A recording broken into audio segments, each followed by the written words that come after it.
नमस्कार दोस्तों, स्वागत है एक बार फिर से मेरे YouTube चैनल पे। दोस्तों आज हम पढ़ेंगे उत्तराखंड के एक और जनपद के बारे में जिसका नाम है चंपावत। तो चंपावत की स्थापना दोस्तों हुई थी आपकी 1997 में, और इसके साथ साथ दो अन्य ज़िले बने थे 1997 में। एक था बागेश्वर और दूसरा था चंपावत, बागेश्वर और रुद्रप्रयाग।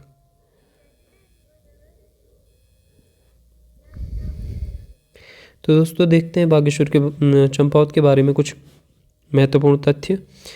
तो चंपावत जनपद का इतिहास देखते हैं एक बार। चंपावत जिले का गठन 15 सितंबर 1997 को हुआ। चंपावत की स्थापना प्रथम चंद्रवंशी राजा सोमचंद ने की। डोटी के मल्ल राजा वामदेव ने अपनी राजधानी चंपा बनाई और 1000 ईस्वी से 1563 ईस्वी तक चंद्रवंश के शासकों की राजधानी भी रही चंपावत। तो इतिहास की दृष्टि से भी चंपावत बहुत ही महत्वपूर्ण जनपद है दोस्तों, जहाँ चंद राजाओं की जो पहली राजधानी थी वह चंपावत में ही रही थी दोस्तों। आगे को देखते हैं। चंपावत में राजबुंगा का किला सोमचंद ने बनाया था दोस्तों। जो चंपावत में राजबुंगा किला है सोमचंद ने बनाया। अगला है सोमचंद ने मल्ल राजाओं के अधीन रहकर राजकाज चलाया। तो जो सोमचंद थे वो किन के अधीन काम करते थे? मल्ल राजाओं के अधीन। गोल्ला चोड़ किला भी चंपावत में स्थित है, बहुत ही इंपॉर्टेंट है। गोल्ला चोड़ किला कहाँ स्थित है? चंपावत में स्थित है। चंपावत के कामदेव पर्वत पर भगवान विष्णु का कूर्मा अवतार हुआ था दोस्तों, चंपावत के कामदेव पर्वत पर, जिस कारण चंपावत का प्राचीन नाम कुमू है। तो भगवान विष्णु के कूर्मा अवतार लेने के कारण ही चंपावत का जो प्राचीन नाम है वो कुर्मू भी है। और 1872 ईस्वी को चंपावत तहसील का दर्जा मिला था चंपावत को। चंपावत गढ़ की गाड़ व चंपावती नदी के संगम पर, चंपावती नदी के नाम पर चंपावत पड़ा है। जो संगम पर है, गढ़ की गाड़ चंपावती नदी के संगम पर है। और चंपावत किस नदी के नाम पर पड़ा है दोस्तों? चंपावती नाम पे पड़ा है चंपावत का नाम। चंपावत जनपद की भौगोलिक स्थिति है। चंपावत जिले का क्षेत्रफल 1766 वर्ग किलोमीटर है और क्षेत्रफल की दृष्टि से राज्य का सबसे छोटा जिला है चंपावत। क्षेत्रफल की दृष्टि से राज्य का सबसे छोटा जिला चंपावत है और जनसंख्या की दृष्टि से रुद्रप्रयाग है दोस्तों। चंपावत की सीमाएं 4 जिलों से लगती हैं, जिनमें एक पिथौरागढ़ शामिल है, अल्मोड़ा, नैनीताल, उधम सिंह नगर। आगे देखते हैं। चंपावत जिले की सीमा नेपाल से लगती है। तो ये इंटरनेशनल बॉर्डर भी शेयर करती है दोस्तों, किसके साथ? नेपाल के साथ। आगे देखते हैं दोस्तों चंपावत जिले का जो है प्रशासन देखते हैं। तो चंपावत जिले में 2 विधानसभा क्षेत्र हैं, एक है लोहाघाट और दूसरा है चंपावत। और आगे बढ़ते हैं। आगे देखते हैं। विकासखंड 4 हैं चंपावत में, तहसील 5 हैं, नगर पालिका 2 हैं और चंपावत जिले की जनसंख्या है दोस्तों, क्षेत्रफल की दृष्टि से सबसे छोटा राज्य जिला है दोस्तों ये राज्य का। तो यहाँ की जनसंख्या है 2,59,648 है दोस्तों यहाँ की जनसंख्या। और जन घनत्व है 147। चंपावत की साक्षरता दर है दोस्तों 79.83 और लिंगानुपात है 980। आगे की ओर पढ़ते हैं चंपावत के बारे में। अब देखते हैं दोस्तों चंपावत की नदियाँ, ताल और एवं झील। तो लधिया नदी चूका चंपावत नामक स्थान पर काली नदी से मिलती है। चंपावत में गंडक व पनार नदी भी बहती है। पनार नदी भी बहती है चंपावत में। चंपावत में बहने वाली लोहावती नदी 3 धाराओं से मिलकर बनी हुई है। जो लोहावती नदी है दोस्तों, जिसके नगर चंपावत, जिसके किनारे चंपावत का दोस्तों लोहाघाट शहर बसा है। तो वो कितनी धाराओं से मिलकर बनी है? 3 धाराओं से मिलकर बनी है। कोटा गांव चंपावत में कोयराला नदी बहती है। श्यामला ताल चंपावत जिले में स्थित है। इस ताल में सफ़ेद रंग के कमल खिलते हैं। तो श्यामला ताल में दोस्तों सफ़ेद रंग के कमल खिलते हैं। और एक महत्वपूर्ण बात है, बहुत ही महत्वपूर्ण बात है दोस्तों। श्यामला ताल के तट पर विवेकानंद आश्रम है। यहाँ श्यामला ताल के तट पर झूला मेला भी लगता है। तो विवेकानंद आश्रम भी चंपावत में है और इसके निकट, किसके निकट है? श्यामला ताल के निकट। और श्यामला ताल के तट पर ही कौन सा मेला लगता है? झूला मेला।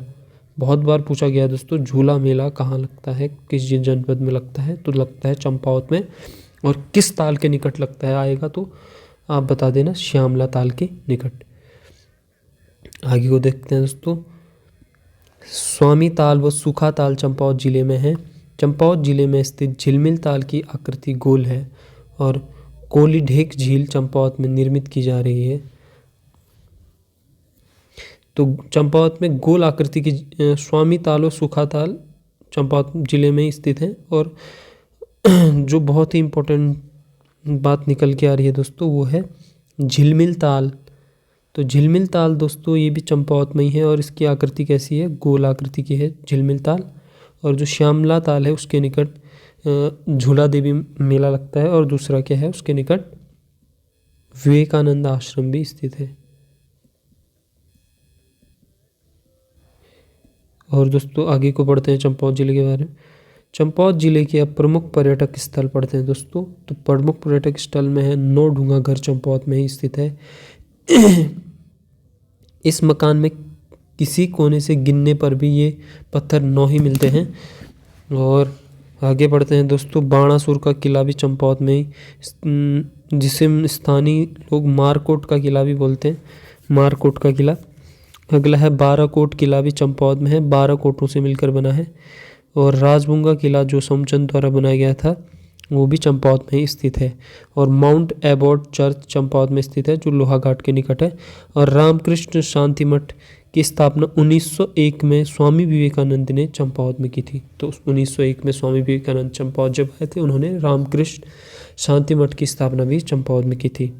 अब चंपावत का ही जो एक बहुत ही महत्वपूर्ण शहर है दोस्तों जो चंपावत जिले में आता है, वो है जो कि एक तराई क्षेत्र में, मतलब प्लेन वाले एरिया में आता है, तो उसका वो है टनकपुर। टनकपुर का दोस्तों प्राचीन नाम था ग्रास्टीगंज। और टनकपुर नेपाल सीमा पर जहाँ वरमदेव मंडी थी, वरमदेव मंडी का निर्माण किन्होंने किया था? कत्यूरी राजाओं ने किया था। टनकपुर के नेपाल सीमा से आगे की ओर बढ़ते हैं दोस्तों। 1880 में शारदा नदी के बाढ़ में वरमदेव मंडी बह गई और टनकपुर पूर्णागिरि मंदिर का प्रवेश द्वार है। टनकपुर किसका प्रवेश द्वार है दोस्तों? जो पूर्णागिरि मंदिर है उसका प्रवेश द्वार भी माना जाता है टनकपुर को, जो कि ये मंदिर है बहुत ही प्रसिद्ध शक्तिपीठ है दोस्तों। ये प्रसिद्ध शक्तिपीठों में से एक है दोस्तों, पूर्णागिरि माता का मंदिर। दोस्तों आगे को देखते हैं। 1890 में अंग्रेज पर्यटक टलक एवं हंसी इस क्षेत्र में आए और यहीं अपने बंगले बनवाए दोस्तों। इन्होंने टनकपुर में टलक एवं हंसी आए। और टनकपुर को बसाने का श्रेय मिस्टर टाल्क को जाता है। मिस्टर टाल्क को टनकपुर बसाने का श्रेय जाता है दोस्तों, मिस्टर टाल्क को। आगे को देखते हैं। अब अन्य प्रमुख शहर है यहाँ लोहाघाट है जो एक विधानसभा क्षेत्र भी है। तो लोहाघाट चंपावत के लोहावती नदी के तट पर है दोस्तों। पुराणों में लोहाघाट को लोहागर्ल कहा जाता है। और कत्यूरी राज में लोहाघाट को सुई नाम से जाना जाता था। तो कत्यूरी राज में लोहाघाट को किस नाम से जाना जाता था? बहुत तो इम्पोर्टेंट है, सुई नाम से जाना जाता था। और बाणासुर का किला लोहाघाट चंपावत में ही स्थित है।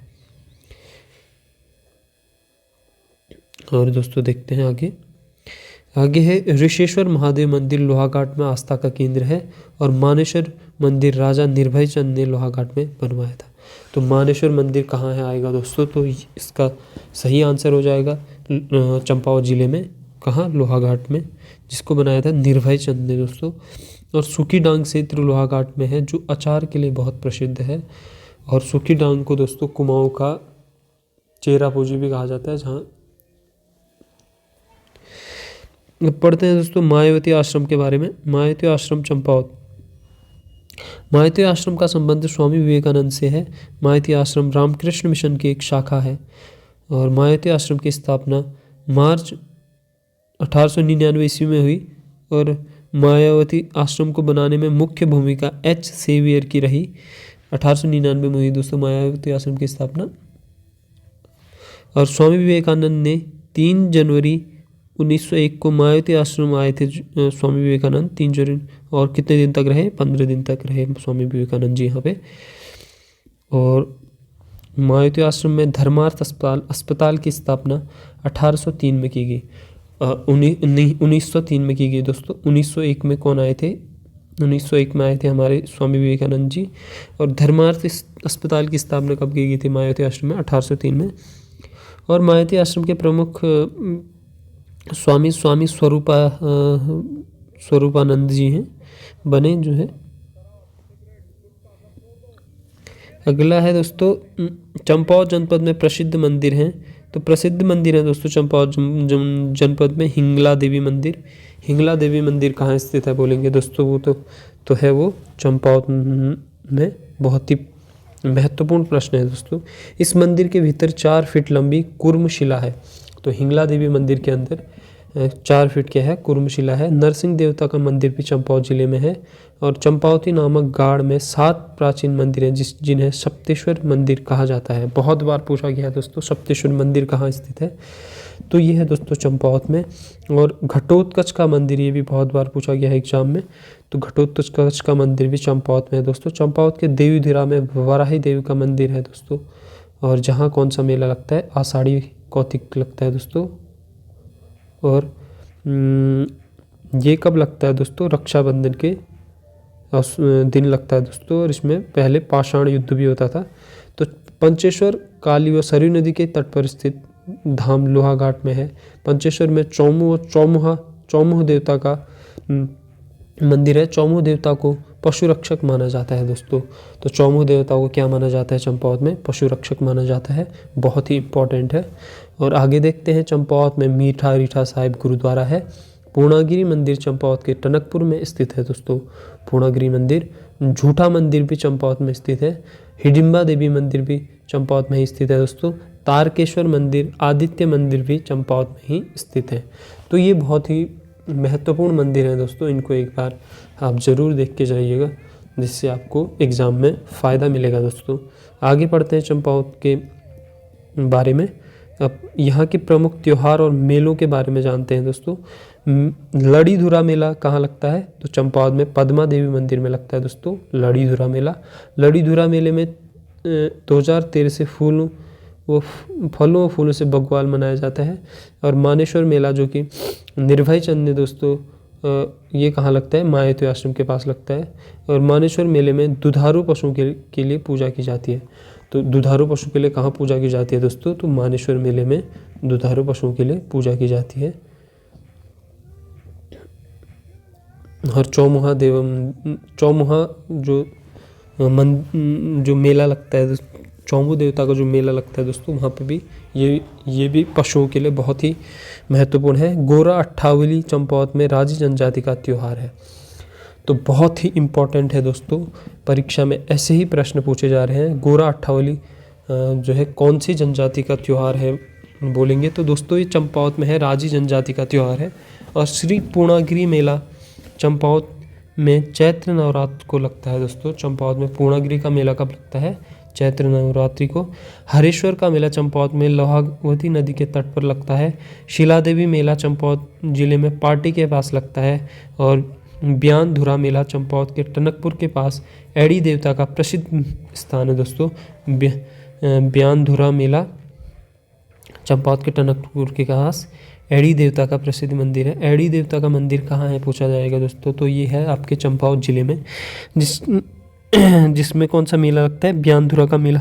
अगर आगे है फटकशिला का मेला चंपावत के लोहाघाट में लगता है फटकशिला का मेला। और चैतौल का मेला भी चंपावत में ही लगता है दोस्तों। चैतौल का मेला चंपावत में चैत अष्टमी में लगता है। कालसीन का मेला चंपावत श्यामला ताल के क्षेत्र में लगता है। तो झूला देवी मेला भी यहीं लगता है दोस्तों, श्यामला ताल के निकट चंपावत। कंडाई देवी का मेला लोहाघाट में लगता है। आदित्य देव साठी मेला चंपावत के पाटी में लगता है दोस्तों। चंपावत के पाटी क्षेत्र में आदित्य देव मेला लगता है। आगे बढ़ते हैं दोस्तों। चंपावत जनपद में प्रमुख व्यक्तित्व तो चंपावत जिले के प्रमुख व्यक्ति हैं दोस्तों, सबसे महत्वपूर्ण है दोस्तों कालू सिंह महरा। जन्म 1831 में हुआ था दोस्तों इनका, चंपावत के विसुंग ग्राम में हुआ था। वह जो कि उत्तराखंड के प्रथम स्वतंत्रता सेनानी थे, जिनको उत्तराखंड का जो है प्रथम स्वतंत्रता सेनानी माना जाता है दोस्तों। इन्होंने 1857 ईस्वी में प्रथम स्वतंत्रता संग्राम के दौरान क्रांतिवीर नामक गुप्त संगठन चलाया था। तो कौन सा संस्थान चलाए थे? इन्होंने क्रांतिवीर नामक गुप्त संगठन चलाया था दोस्तों इन्होंने। और कालू सिंह को गुप्त संगठन चलाने के लिए अवध के नवाब वाजिद अली ने आमंत्रित किया था। तो पूछा जाएगा कि कालू मेहरा को गुप्त संगठन चलाने के लिए अवध के जिस नवाब ने आमंत्रित किया था उनका नाम क्या था? तो उनका नाम था दोस्तों वाजिद अली था। आगे को देखते हैं। अगले हैं प्रमुख व्यक्तित्व, वो है दोस्तों हर्षदेव औली जी। हर्षदेव औली जी को काली कुमाऊं का शेर कहा जाता है दोस्तों। और इनका जन्म चंपावत के खेती खान में 1890 ईस्वी को हुआ था। और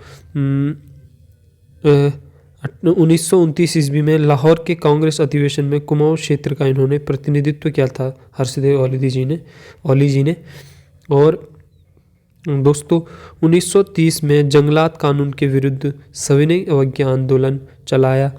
खेती खान में इनकी स्मृति में सेनानी पार्क का निर्माण किया गया दोस्तों। खेती खान में इनकी स्मृति में सेनानी पार्क का निर्माण भी किया गया है। और अंग्रेज हर्षदेव औली को उत्तराखंड का मुसोलिनी भी कहते थे। तो दोस्तों अंग्रेज किसको उत्तराखंड का मुसोलिनी भी कहते थे? तो वो थे हमारे हर्षदेव औली जी, जिनको काली कुमाऊं का शेर भी कहते हैं। और जिन्होंने 1929 में जो लाहौर अधिवेशन हुआ था दोस्तों, वहाँ पे इन्होंने कुमाऊं का प्रतिनिधित्व किया था। कुमाऊं का प्रतिनिधित्व।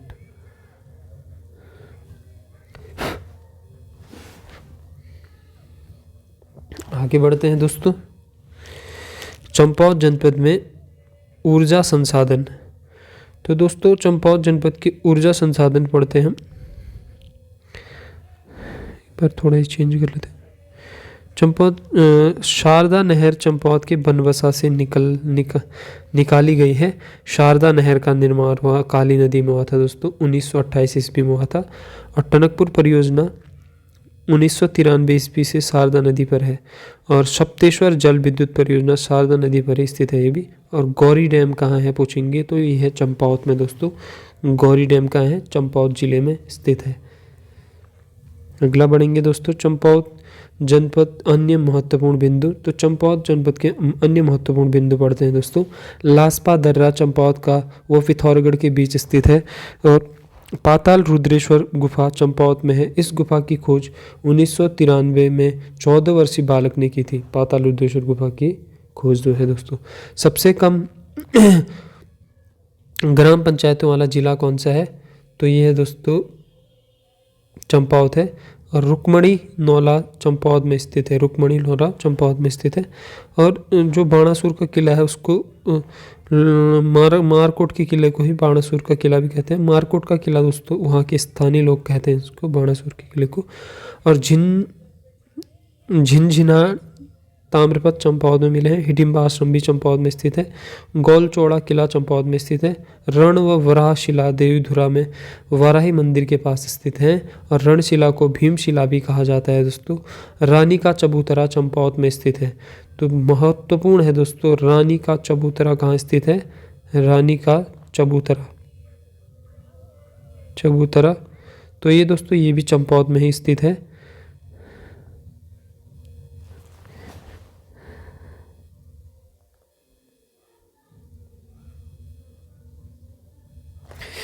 आगे की ओर बढ़ते हैं दोस्तों। एबट पर्वत जो है लोहाघाट के निकट है दोस्तों चंपावत में। और जनजाति आस्था का केंद्र घटकू चंपावत में स्थित है। एड़ी देवता चंपावत में हर घर में पूजा जाने वाला देवता है। इसे धनुष बाण वाला देवता भी कहते हैं। तो एड़ी देवता जो है चंपावत के बहुत ही महत्वपूर्ण देवता हैं दोस्तों। इनको लोग हर घर में इनकी पूजा की जाती है। घर घर पूजा जाने वाला देवता है दोस्तों।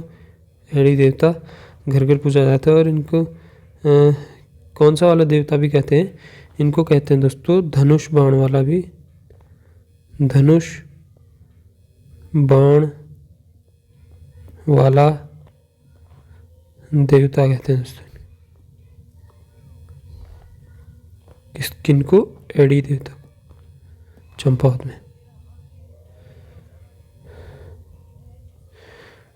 तो दोस्तों लास्ट है दोस्तों, चंपावत में 2 विधानसभा क्षेत्र हैं जो कि आपको पता है, 5 तहसील है और 4 जो है विकास खंड हैं, जिनमें है पाटी है, बाराकोट है, लोहाघाट है और चंपावत है। और 5 तहसील है, पाटी, पूर्णागिरी, लोहाघाट, बाराकोट और चंपावत। बहुत ही छोटा सा जिला है दोस्तों, जो कि जिसकी स्थापना 1997 को हुई थी। और ये राज्य का शायद क्षेत्रफल की दृष्टि से सबसे छोटा जिला है। क्षेत्रफल की दृष्टि से चंपावत क्या है? सबसे छोटा जिला है दोस्तों राज्य का। और बहुत ही महत्वपूर्ण जो है इसमें तथ्य बताए गए हैं दोस्तों। तो अगर आपको दोस्तों ये वीडियो अच्छा लगा तो आप चैनल को लाइक, शेयर एंड सब्सक्राइब करें दोस्तों। और हम